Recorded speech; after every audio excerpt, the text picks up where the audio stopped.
Nahiya naman kayo sa inyong kapwa Pilipino.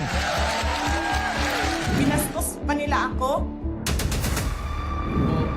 What is the law and what Pakinggan ng proceeds of the illegal drug trade ng Duterte.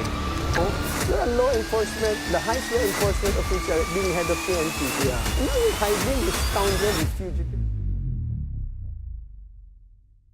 I just take some of it and then try to correlate yung alam ko and connect kung ano yung magiging decision ko. And I think siguro magiging sabihin ko sa last part ng ating podcast. I think my takeaway here is specifically on the substansya noong kaso na dito natin makikita yung differences of yung pag-aresto kay Duterte versus sa maaring maging conviction niya dito sa kaso na to.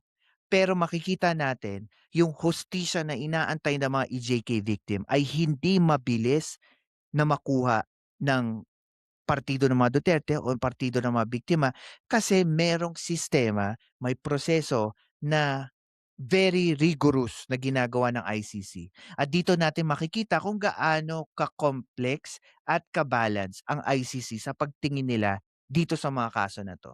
And I hope that as Filipinos, we shared the same aspiration that we get justice. It's either justice for the Duterte or justice for the EJK victims.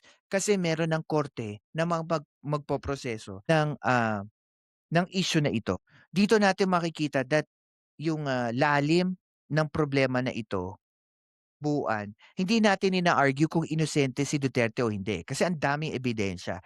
I think what we're trying to argue here is yung integrity ng ebidensya at dokumento na nagdidiin kay Duterte.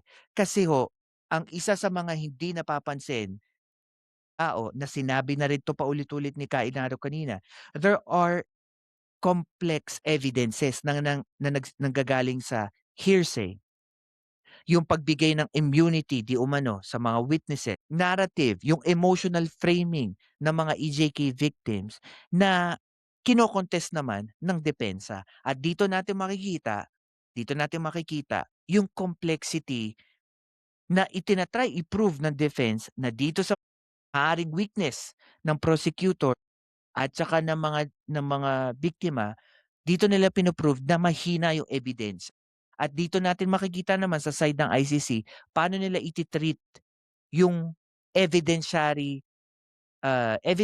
documents or mga narratives ng mga victims versus narrative at evidence from social media. Kasi may mga ganun eh. So yun yung parang nakikita natin and sabi ko nga, antayin natin ang susunod na kabanata. 'Di ba? Kasi inaantay na natin ang kasunod nitong issue na 'to is kung ano ilalabas na verdict ng ICC. So, yun lang.